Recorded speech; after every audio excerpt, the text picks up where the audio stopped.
গল্পের শুরুতেই আমরা উইলিয়াম টেইলার নামে বেশ হ্যান্ডসাম একটা ছেলেকে দেখতে পাই। সে তার প্রফেশনাল এবং পার্সোনাল লাইফে খুবই সাকসেসফুল একজন মানুষ। এত অল্প বয়সে সে এই শহরের মস্ত বড় একজন বিজনেসম্যান হয়ে উঠেছে। তার এলিসিশা নামের একটা গার্লফ্রেন্ডও আছে, আর তারা দুজন একসঙ্গে লিভিনে থাকতো। উইলের জীবনের সবকিছু অনেক সুন্দরভাবে এগোচ্ছিল, কিন্তু একদিন অফিস থেকে একটা জরুরি ফোন আসায় সে তাড়াহুড়ো করেই বাসা থেকে বের হয়ে যায়। ওই সময় আবার বাইরে মুষলধারে বৃষ্টি হচ্ছিল। উইল তখন কথা বলতে বলতে রাস্তা পার হচ্ছিল। ঠিক সেই সময় উল্টো দিক থেকে আসা একটা বাইকের সঙ্গে তার অ্যাক্সিডেন্ট হয়ে যায়। এর পরে দৃশ্য পরিবর্তন হলে আমরা লুইসিয়া ক্লার্ক নামে একটা সুন্দরী মেয়েকে দেখতে পাই। সে তার বাড়ির পাশে একটা বেকারিতে কাজ করে। লুইস খুবই মজার একটা মেয়ে, প্রাপ্তবয়স্ক হলেও সবসময় বাচ্চাদের মতো আচরণ করে আর আশেপাশের সবাইকে খুশিতে মাতিয়ে রাখে। এমনকি দোকানে আসা কাস্টমারদের সঙ্গেও সে সবসময় হেসে হেসে কথা বলে। তবে একটু সুযোগ পেলে তাদের সাথে সেখানে গল্প জুড়ে বসতো। কিন্তু একদিন হঠাৎ করে ওই বেকারির মালিক তাকে চাকরি থেকে বের করে দেয়। আসলে সে এই বেকারিটা বন্ধ করে দিচ্ছিল, তাই এখন কর্মচারীদের রাখা তার পক্ষে আর সম্ভব ছিল না। হঠাৎ করে এভাবে চাকরি চলে যাওয়াতে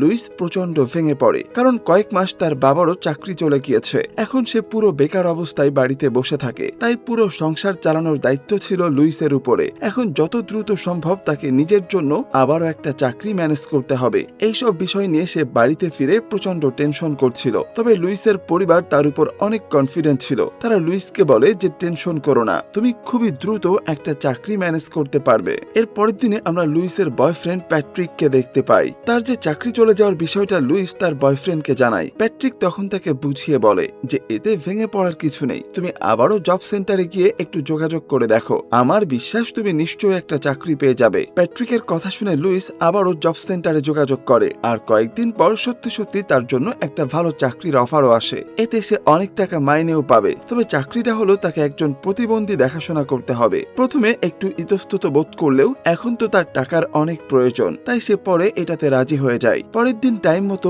একদম রেডি হয়ে লুইস ওই বাড়িতে পৌঁছে যায়। এখানে পৌঁছাতেই তো লুইস পুরো অবাক হয়ে যায়, কারণ এটা একটা রাজপ্রাসাদের মতো বাড়ি, আর সেখানে তার জন্য কামেলা ট্রেনার নামের একটা মহিলা আগে থেকে অপেক্ষা করছিল। ট্রেনার তাকে বলে যে আমার একমাত্র ছেলে উইলিয়াম অ্যাক্সিডেন্টের ফলে একদম শারীরিক প্রতিবন্ধী হয়ে গিয়েছে। ও হাঁটা চলা করতে পারে না, ওর গলার নিচ থেকে পুরো শরীর অবশ হয়ে গেছে। তাই তোমার কাজ হলো আগামী 6 মাস তুমি সম্পূর্ণ আমার ছেলের দেখভাল করবে। ওর যখন যেটা প্রয়োজন হয় সবই তুমি খেয়াল রাখবে। আর আমি চাই তুমি আমার ছেলের সঙ্গে একদম বন্ধুর মতো আচরণ করবে, যাতে করে আমার ছেলেটা কিছু সময়ের জন্য একটু হাসি খুশি থাকতে পারে। আমার ছেলেকে এরকম দেখতে আমার একটুও ভালো লাগে না। লুইস তখন মিসেস ট্রেনারকে বলে যে আমি আমার যথাসাধ্য চেষ্টা করব ম্যাম। এরপরেই তো মিসেস ট্রেনার উইলিয়ামের সঙ্গে লুইসের পরিচয় করিয়ে দেন। উইলিয়ামের সর্বক্ষণ দেখাশোনা করার জন্য নেথান নামের আরো একজন ছেলে তখন উইলিয়ামের পাশে দাঁড়িয়েছিল। তখন মিসেস ট্রেনার বলে যে এখানে তোমার কি কি কাজ করতে হবে, আর উইলিয়ামকে কখন কোন ঔষধ দিতে হবে বা ওর জন্য কি কি প্রয়োজন সবই তোমাকে নেথান বলে দেবে, আর তুমি ওই অনুযায়ী সমস্ত কাজ করবে। এই কথাগুলো শুনে উইলিয়াম একটু রেগে গিয়ে বলে যে আমার হয়ে কাউকে কোনো কথা বলতে হবে না, আমার শরীর না চললেও আমার ব্রেন এখনো পুরোপুরি কাজ করে। উইলিয়ামের মুখে এরকম কথা শুনে লুইস খুব ভালো করে বুঝতে পারছিল যে উইলিয়াম প্রতিবন্ধী হলেও তার মেজাজ অনেক বেশি। এদিকে লুইসের বাড়ির লোকজন তো আজকে বেজায় খুশি, কারণ তাদের মেয়ে নতুন একটা চাকরি পেয়েছে। এখন আর তাদেরকে টাকার জন্য আর চিন্তা করতে হবে না। পরের দিন লুইস আবারও সময় মতো কাজে চলে যায়, আর নেথান তাকে উইলিয়ামের সমস্ত ওষুধপত্র বুঝিয়ে দেয় যে কখন কোনটা দিতে হবে। আর এই সবকিছু নিয়ে নেথান সেখানে অনেক বড় একটা ফাইলও রেডি করে। তখন লুইস বলে যে উইলিয়ামের ওষুধপত্র আর বাকি সবকিছু দেখার জন্য তো তুমি আছো, তাহলে আমাকে কেন এখানে রাখা হয়েছে? তখন নেথান বলে যে উইলিয়াম আসলে অনেকটাই একা হয়ে গিয়েছে, তার সাথে সময় কাটানোর জন্য বা তার মনটা একটু ভালো করার জন্যই তোমাকে নিয়োগ দেওয়া হয়েছে। এটা শুনে তো লুইস চলে যায় উইলিয়ামের সঙ্গে কথা বলতে, কিন্তু উইলিয়াম লুইসের সঙ্গে কোনো কথাই বলতে চাচ্ছিল না। তখন লুইস তাকে বলে যে আমি শুধু তোমার কাছে জানতে চাচ্ছিলাম তোমার কোন কাজগুলো করতে ভালো লাগে। উইলিয়াম তাকে বলে যে আমি বুঝতে পারছি তুমি একটু বাচাল প্রকৃতির মেয়ে, সবার সাথে আড্ডা দিতে পছন্দ করো, কিন্তু আমি চাই যতক্ষণ তুমি এখানে থাকবে একদম চুপচাপ থাকবে, আমাকে কোনোভাবেই ডিস্টার্ব করবে না। উইলিয়াম আসলে তার এই জীবনটা কোনোভাবেই মেনে নিতে পারছে না। ওরকম সুদর্শন একটা ছেলে যার পার্সোনাল এবং প্রফেশনাল লাইফ সবকিছুই সুন্দর ছিল, সেখান থেকে কিভাবে ঘরবন্দি, এই ব্যাপারটা তাকে ভেতর থেকে একদম ভেঙে দিয়েছে। সে কোনোভাবেই চায় না কেউ তার এই অবস্থা দেখে দয়া করে তার সঙ্গে মেলামেশা করুক। তার সবসময় মনে হতো সবাই তাকে শুধু করুণা করছে। এজন্য সে ঘরের ভেতরে বসে সারাক্ষণ জানালা দিয়ে বাইরে তাকিয়ে থাকতো। লুইসের লুইসের তো উইলিয়ামকে একদম ভালো লাগে না, সেজন্য সে ওখান থেকে কিছু না বলে চুপ করে চলে আসে। কিন্তু ভালো না লাগলেও তো এখন সেই চাকরিটা কোনোভাবে ছাড়তে পারবে না। তার পুরো পরিবার তার দিকে তাকিয়ে বসে আছে, তাই নিজের খারাপ লাগাকে দূরে সরিয়ে রেখে পরের দিন থেকে সে নানাভাবে উইলিয়ামের সঙ্গে কথা বলার চেষ্টা করে, কিন্তু উইলিয়াম তাকে কোনোভাবেই পাত্তা দেয় না। এর কিছুদিন পরেই উইলিয়ামের সঙ্গে দেখা করতে তার সেই গার্লফ্রেন্ড অ্যালিসিয়া আর তার বেস্ট ফ্রেন্ড রোপার্ট আসে। এতদিন পর ওদের দুজনকে দেখে উইলের খুবই খুশি হওয়ার কথা ছিল, কিন্তু সে একদমই খুশি ছিল না, কারণ উইলের অ্যাক্সিডেন্টের পর থেকে এরা দুইজনই একবারের জন্য তার সাথে দেখা করতে আসেনি, এমনকি তার কোনো খোঁজ খবরও নেয়নি। আর আজকে তারা এসেছে তাদের বিয়ের খবরটা দিতে, মানে তারা দুইজন খুব শীঘ্রই বিয়ে করতে চলেছে, আর উইলকে তার জন্য ইনভাইট করতে এসেছে। এমনিতেই তো উইল ওদের উপর রেগেছিল, আর যখন জানতে পারে যে তারা শীঘ্রই বিয়ে করছে, তখন তো এটা কোনোভাবেই মেনে নিতে পারে না যে মেয়েটাকে একসময় সে অনেক ভালোবাসতো, এমনকি তারা লিভ ইন সম্পর্কে ছিল, সে আজকে তারই বেস্ট ফ্রেন্ডকে বিয়ে করছে। তো এরপর অ্যালিসিয়া আর রোপার্ট যখন ওখান থেকে চলে যায়, লুইস তো সোজা নিজের ঘরে গিয়ে তার বন্ধুদের সঙ্গে থাকা সমস্ত ছবিগুলোই রাগে ভেঙে ফেলে। আর লুইস যখন সেখানে আসে, তখন তার মনে হয় যে হয়তোবা উইলিয়ামের হাতের ধাক্কা লেগে ছবিগুলো ভেঙে গিয়েছে, তাই সে ওগুলোকে আঠা দিয়ে জোড়ানোর চেষ্টা করে। উইল যখন সেখানে আসে, তখন লুইস তো অনেক খুশি হয়ে তাকে বলে যে দেখো, আমি তোমার এসব ভাঙা ফ্রেমগুলো জুড়িয়ে দিয়েছি। এটা দেখে তো উইল আরো বেশি রেগে যায়, আর লুইসকে বলে যে তোমাকে তো আমি আগেই নিষেধ করেছিলাম আমার ব্যাপারে একটুও নাক গলাবে না, তোমার ফাঁকা টাইমে তুমি যা ইচ্ছা তাই করতে পারো, কিন্তু খবরদার আমার কোনো জিনিসে হাত দেবে না। এই কথাগুলো শুনেই তো লুইসের প্রচন্ড খারাপ লাগে, আর লুইস তখন আবারও তার নিজের রূপে ফিরে আসে, মানে উইলকে সে তার বোকা বোকা জোকসগুলো বলে শোনায়, আর একদম বাচ্চাদের মতোই ব্যবহার করে, যেটা দেখে তো অনেক বছর পর উইল আবারও হাসতে থাকে। এর কিছুদিন পর রেগুলার চেক আপের জন্য উইলকে হাসপাতালে নিয়ে আসা হয়। এখান থেকে লুইস জানতে পারে যে উইল আর জীবনে কোনোদিন স্বাভাবিক মানুষের মতো চলাচল করতে পারবে না, কারণ তার পুরো মেরুদণ্ডের হাড়টাই ভেঙে গিয়েছে। এটা শুনেই তো লুইসের অনেক খারাপ লাগে, কারণ তার মনে হয়েছিল যে উইল হয়তোবা আস্তে আস্তে আগের মতো স্বাভাবিক হয়ে উঠবে। এরপরে বেশ কিছুদিন কেটে যায়, উইল আর লুইসের মধ্যে বন্ধুত্বটাও অনেকটা বেড়ে গিয়েছে। একদিন হঠাৎ করে লুইস অনেক অসুস্থ হয়ে পড়ে, তার অনেক ঠান্ডা লেগে গিয়েছিল, আর ঠান্ডা থেকে তার ভীষণ জ্বর ওঠে, কিন্তু লুইসের তো রোগ প্রতিরোধ ক্ষমতা একটুও নেই, তাই এই জ্বর তাকে অনেক কাবু করে ফেলে। লুইস তো কি করবে কিছুই বুঝতে পারছিল না। তখন নেথান এসে তাকে দ্রুত ওষুধ খাইয়ে দেয়, আর উইলের এই অবস্থা দেখে লুইস সিদ্ধান্ত নেয় যে আজকে রাতে সে বাড়িতে ফিরবে না, সারা রাত উইলের পাশেই বসে থাকবে। এরপর উইল যখন ওষুধ খেয়ে ঘুমিয়ে পড়ে, তখন লুইস তার পাশে বসে উইলের ল্যাপটপটা অন করে আর আগের সব ভিডিও দেখতে থাকে। উইল তখন পুরো সুস্থ ছিল আর জীবনটাকে খুব ভালোভাবে উপভোগ করত। উইল তার জীবনের সব ধরনের অ্যাডভেঞ্চারই করত, পাহাড় থেকে বরফ সব জায়গায় সে ক্লাইম্ব করে বেড়াতো, সময় পেলে চলে যেত সমুদ্রে, মানে জীবনটাকে যতভাবে উপভোগ করা যায় উইল সবকিছুই করত। তখন মাঝরাতে হঠাৎ করেই উইলের ঘুম ভেঙে যায়, আর সে দেখতে পায় লুইস তার পাশেই বসে আছে। লুইস তখন তাকে বলে যে কি ব্যাপার, রাত তো অনেক হয়ে গিয়েছে, তুমি এখনো বাড়িতে যাওনি? তখন লুইস বলে যে তোমার শরীর তো ভালো না, তাই আমি সিদ্ধান্ত নিয়েছি আজকে রাতে আমি এখানেই থাকবো। এরপর ওই রাতটা তারা একে অপরের সঙ্গে গল্প করে কাটিয়ে দেয়। তখন কথায় কথায় লুইস জানায় যে তুমি জানো, ছোটবেলায় আমি হলুদ কালো স্ট্রাইপ দা লম্বা মোজা পরতে অনেক পছন্দ করতাম, কিন্তু বড় হয়ে যাবার পর থেকে ওই টাইপের মোজা আমি আর কোথাও খুঁজে পাইনি। লুইস এত বড় হয়ে যাবার পরও তার এরকম বাচ্চাদের মতো জিনিস পছন্দের কথা শুনে উইল তো অসুস্থ থাকা সত্ত্বেও হাসতে শুরু করে। উইলকে হাসতে দেখে লুইস বলে যে এইভাবে হাসছো কেন? আচ্ছা বলো তো, তোমার লাইফে কি রকম কোনো জিনিস ছিল না যেটাকে তুমি অনেক বেশি ভালোবাসতে? উইল তখন একটু মন খারাপ করে আর হতাশ হয়ে বলে যে আমিও ভালোবেসেছিলাম। এর পরের দিন সকালবেলায় ওরা দুইজন যখন বাড়ির বাইরে ঘুরতে বের হয়, তখন উইল লুইসকে প্রশ্ন করে যে আচ্ছা, তোমার এই জীবন তোমার ভালো লাগে, বোরিং লাগে না? তুমি কি কখনো এই শহরের বাইরে ঘুরতে বের হয়েছো? লুইস তখন বলে যে সবাই তো চায় বাইরে ঘুরতে, কিন্তু পরিস্থিতি সবসময় ঠিক থাকে না। আমি ম্যানচেস্টারের একটা কলেজে ফ্যাশন ডিজাইনিং নিয়ে পড়াশোনার সুযোগ পেয়েছিলাম। এটা শুনে উইল তাকে জিজ্ঞাসা করে তাহলে তুমি যাওনি কেন? কিন্তু এই প্রশ্নের উত্তরে লুইস কিছুই বলে না, শুধু চুপচাপ দাঁড়িয়ে থাকে। এই ঘটনার কিছুদিন পরে লুইস একদিন খেয়াল করে যে উইলের বাবা মা নিজেদের মধ্যে কথা বলছিল। তখন লুইস পাশে দাঁড়িয়ে তাদের কথাগুলো শুনতে পায়। এই কথাগুলো শুনেই তো লুইসের যেন পায়ের নিচ থেকে মাটি সরে যায়, কারণ আর কয়েকদিন পরে নাকি উইল আত্মহত্যা করতে চলেছে। আর এই ব্যাপারে তার বাবা থেকে শুরু করে ডাক্তাররাও সবটা মেনে নিয়েছে, কারণ সে জীবনে আর কোনোদিনই ঠিক হতে পারবে না, তাই বাকি জীবনটা সে একটা জড়বস্তুর মতো পড়ে থাকতে পারবে না। এই জন্যই সিদ্ধান্ত নিয়েছে সে সুইসাইড করবে। উইলের মা কোনোভাবেই এই ব্যাপারটা রাজি না, সে তো মেনে নিতেই পারছে না তার চোখের সামনে তার ছেলে এইভাবে আত্মহত্যা করবে। তখন উইলের বাবা বলে যে আমিও আমার ছেলেকে অনেক অনেক ভালোবাসি, কিন্তু ওটা ওর জীবন, তাই ওকে সিদ্ধান্ত নিতে দাও বাকিটা জীবন সে কিভাবে থাকবে।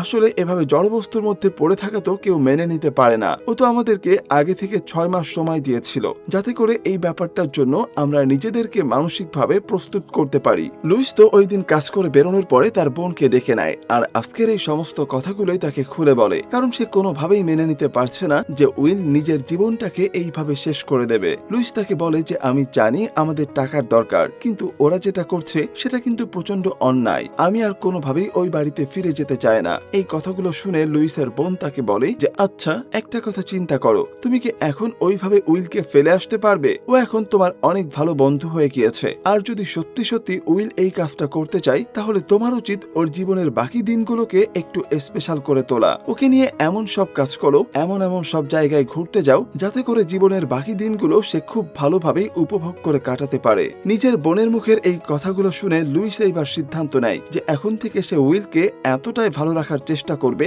যে সে নিজে থেকেই তার ওই আত্মহত্যা করার সিদ্ধান্ত থেকে পিছিয়ে আসে। এরপরে লুইস চলে যায় লাইব্রেরিতে, আর একটা মানুষকে কিভাবে মোটিভেট করা যায় সেই বিষয়ে পড়াশোনা করতে শুরু করে। সে বিভিন্ন ধরনের উপায় খুঁজে বের করে, যেগুলো লুইস এই অবস্থায় থাকা সত্ত্বেও করতে পারবে, যাতে করে সে জীবনে বেঁচে থাকার মানেটা বুঝতে পারে।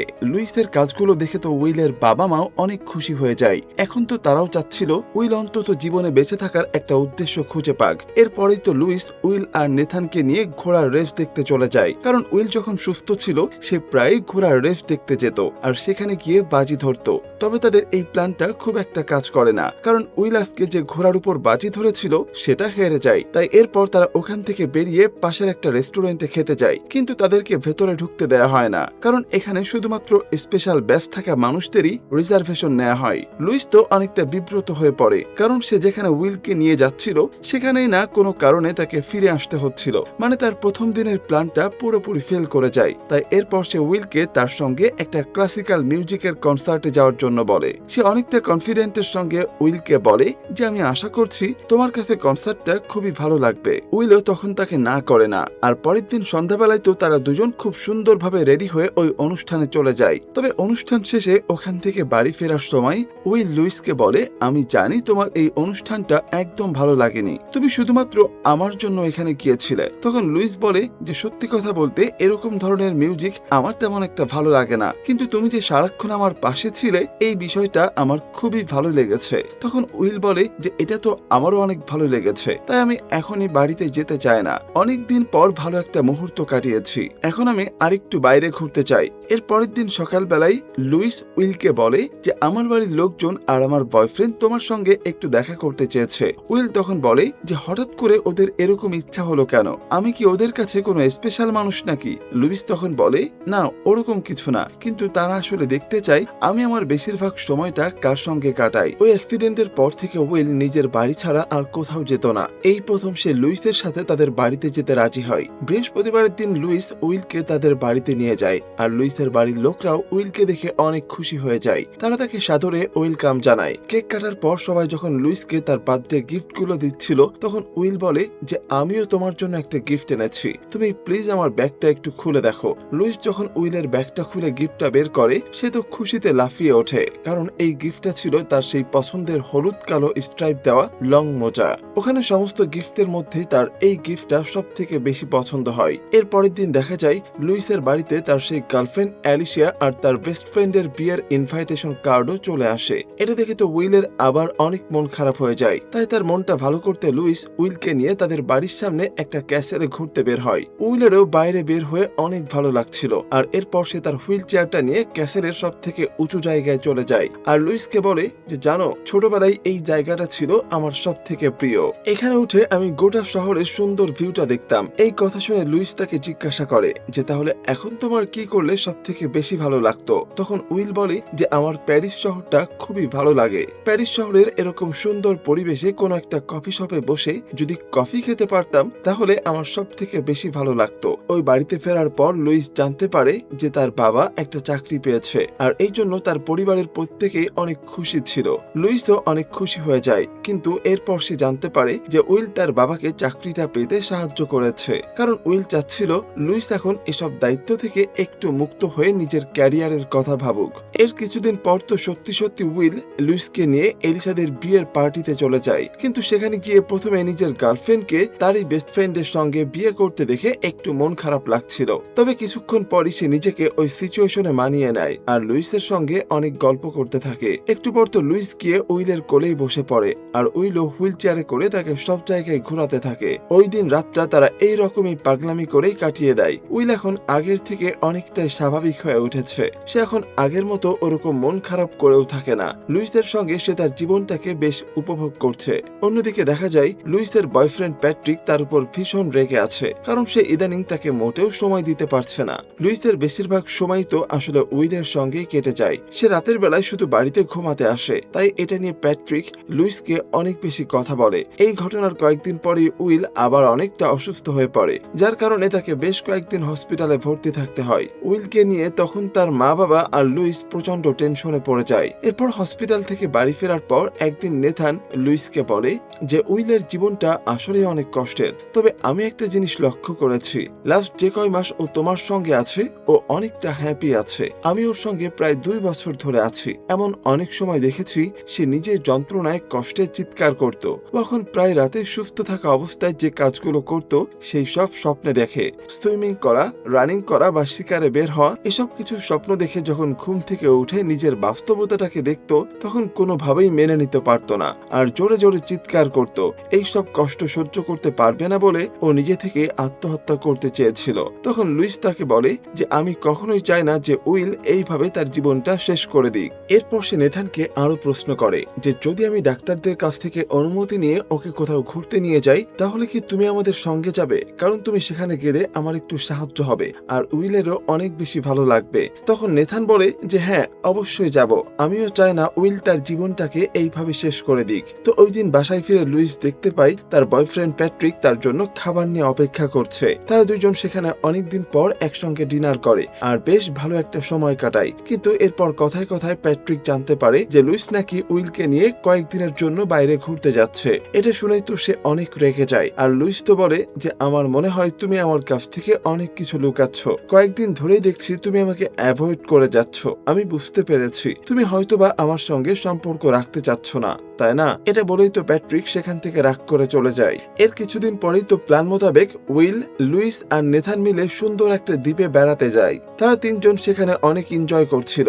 একদিন রাতে তো লুইস উইলের অনেক কাছাকাছি চলে আসে আর তাকে বলে যে গত 6 মাস ধরে তোমার সঙ্গে থাকতে থাকতে আমি তোমাকে অনেক ভালোবেসে ফেলেছি, আমি আমার বাকি জীবনটা তোমার সঙ্গে কাটাতে চাই। তখন উইল বলে যে আমিও জানি আমি তোমার সঙ্গে ভালো থাকবো, কিন্তু এটা তো আমার জীবন নয়, আমি তো নিজে থেকে কিছুই করতে পারি না, সব সময় আমার একজন মানুষের প্রয়োজন হয় আর আমি কখনোই চাই না আমার মতো একটা মানুষের সঙ্গে থেকে তুমি তোমার বাকি জীবনটা নষ্ট করো। কিন্তু আমি আমার এই যন্ত্রণাদায়ক জীবনকে আর নিতে পারছি না, তাই আমি সিদ্ধান্ত নিয়েছি এখান থেকে বাড়ি ফেরার পরেই আমি আমার জীবনটাকে শেষ করে দিব।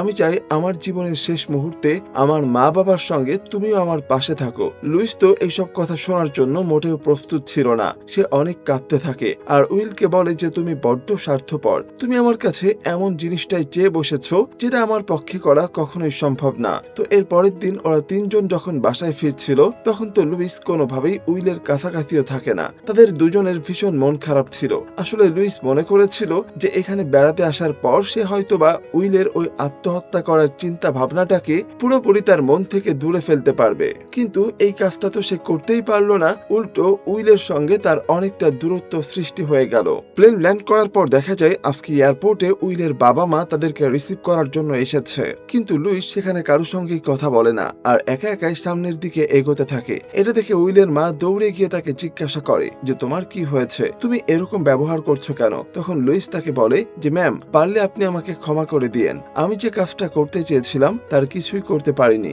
উইলের মাও তখন ব্যাপারটা বুঝতে পারে যে তার ছেলে আসলে সত্যি আত্মহত্যা করতে যাচ্ছে। এটা মনে করেই তো তার অনেক মন খারাপ হয়ে যায়। সেও তার স্বামীকে জড়িয়ে ধরে কাঁদতে শুরু করে। ওখান থেকে বাসায় ফেরার পর তো লুইস তার বোনকে জড়িয়ে ধরে অনেক কাঁদতে শুরু করে আর কয়েকদিন উইলের বাড়ির কাছেও যায় না, সারাক্ষণ মন খারাপ করে বসে থাকে। তাকে এই অবস্থায় দেখে যখন তার বাবা তার কাছে এসে বসে তখন লুইস কাঁদতে কাঁদতে তার বাবাকে বলে যে আমি অনেক চেষ্টা করেছি নিজেকে সামলানোর, এমনকি এই কয়দিন উইলের সঙ্গে কোনো প্রকার যোগাযোগও করিনি, কিন্তু আমি আর নিজেকে কোনোভাবেই ঠিক রাখতে পারছি না। বাবা, আমি কি ওর কাছে না গিয়ে কোনো অন্যায় করেছি? এটা শুনে লুইসের বাবা বলে যে শেষ কয়েকদিন তুমি ওকে ভালো রাখার জন্য সবকিছুই করেছো, আর তোমার কাছে এখনো সময় আছে। তুমি যদি চাও তুমি আজকে উইলের কাছে যেতে পারো। লুইস তা আসলে আগে থেকে উইলের কাছে যাওয়ার জন্য ছটফট করছিল, আর নিজের বাবার কাছ থেকে যখন এরকম কথা শুনে তখন সে এক মুহূর্ত দেরি না করে তার বোনকে সাথে নিয়ে চলে যায় উইলের বাড়িতে। ওখানে গিয়ে দেখতে পায় উইলের বাবা মা তার পাশেই বসে আছে। উইলের বাবা মা তখন লুইসকে দেখে অনেক খুশি হয়ে যায়, আর উইলও তাকে দেখে একটু মজা করে বলে যে তুমি কি শেষবারের মতো আমার সঙ্গে একটু দেখা করতে এসেছো? কিন্তু লুইস তখন হেসে দিয়ে বলে যে না, আমি তো তোমাকে আমার সঙ্গে নিয়ে যেতে এসেছি। এটা শুনেই তো উইল লুইসকে তার কাছে আসতে বলে, আর লুইসও তখন তাকে গিয়ে জড়িয়ে ধরে। তখন উইল লুইসকে বলে যে তুমি আমার দিকে একটু তাকাও শেষবারের মতো, আমি তোমাকে একটু প্রাণ ভরে দেখতে চাই। এরপর তারা দুজন একে অপরের দিকে অনেকক্ষণ তাকিয়ে থাকে আর একটা কিসও করে। উইল এরপর হাসি মুখ নিয়ে লুইসকে বলে যে কথা দাও, আমি চলে যাবার পর তুমি আমার জন্য একটুও মন খারাপ করবে না। এটা শুনে লুইস যখন কান্না করে দেয় তখন উইল তাকে একটা গান শোনায়, যেটা লুইস তাদের বাড়িতে কাজে আসলে প্রথমে একা একা গুনগুন করে গাইতো। আর এই গানটা শুনেই তো লুইস সেখানে হেসে ফেলে। এই হাসি মুখ দেখে উইল এই পৃথিবীকে চিরতরে বিদায় জানায়। এই ঘটনার পর বেশ কয়েক মাস কেটে যায়। আমরা লুইসকে প্যারিসের একটা কফি শপে বসে থাকতে দেখি, আর তার হাতে আছে একটা চিঠি। এই চিঠিটা আসলে উইল মারা যাবার আগে লুইসের জন্য লিখে রেখে গিয়েছিল। চিঠিতে লেখা ছিল, বেশ কিছুদিন পার হয়ে গিয়েছে, আমি চলে গিয়েছি। যতদিনে তুমি চিঠিটা হাতে পাবে ততদিন তুমি যদি আমার কথা মেনে চলো তাহলে তুমি এখন প্যারিসের সেই কফি শপে বসা আছো। আজকেও বাইরের ওয়েদারটা খুবই সুন্দর, রোদ ঝলমল করছে, তাই না? শোনো, কিছু কথা আমি তোমাকে আগেই বলে যেতে পারতাম, কিন্তু তুমি অনেক আবেগপ্রবণ একটা মেয়ে, তাই এই কথাগুলো আমি চিঠিতে লিখে রেখে গিয়েছি। তুমি যখন আমার বাসায় যাবে তখন লরি তোমাকে একটা অ্যাকাউন্টের অ্যাক্সেস দেবে, আর সেখানে তোমার জন্য যথেষ্ট পরিমাণ টাকা রাখা আছে, যেটা দিয়ে তুমি তোমার ভবিষ্যতে সিকিউর করতে পারবে। তুমি তোমার পছন্দের ফ্যাশন ডিজাইন নিয়ে আবারও পড়াশোনা করতে পারবে। আমি তো এখনই দেখতে পাচ্ছি তোমার সামনে উজ্জ্বল একটা ভবিষ্যৎ, তাই এখন থেকে শুধুমাত্র নিজের খুশির কথাই ভাববে। আর আরেকটা কথা, এখন থেকে সবসময় তোমার পছন্দের ওই হলুদ কালো স্ট্রাইপ দেওয়া মোজাগুলো পরে থেকো। তোমাকে ওই মোজাতে আসলেই দেখতে অনেক কিউট লাগে। শেষ কয়েকটা মাস তুমি আমার জীবনের অনেকটা জায়গায় জুড়ে নিয়েছো, তাই প্লিজ আমি মারা যাওয়ার পর আমার কথা ভেবে তুমি কখনো কষ্ট পেয়ে নিজের জীবনের মূল্যবান সময়গুলো নষ্ট করে হারিয়ে ফেলো না। সব সময় মনে রাখবে, তোমার জীবনের সব ভালো খারাপ সময় আমি তোমার পাশে আছি। ভালো থেকো লুইস। চিঠিটা শেষ করে তো লুইস তার গন্তব্যের দিকে এগিয়ে যায়। আর আমাদের আজকের এই অসম্ভব সুন্দর রোমান্টিক মুভিটার গল্পটাও এখানে শেষ হয়ে যায়। তো আজ এই পর্যন্তই, দেখা হবে পরবর্তী কোনো গল্পে। সে পর্যন্ত সবাই ভালো থাকবেন, সুস্থ থাকবেন, এই আশা ব্যক্ত করে এখানে শেষ করছি। আল্লাহ হাফেজ।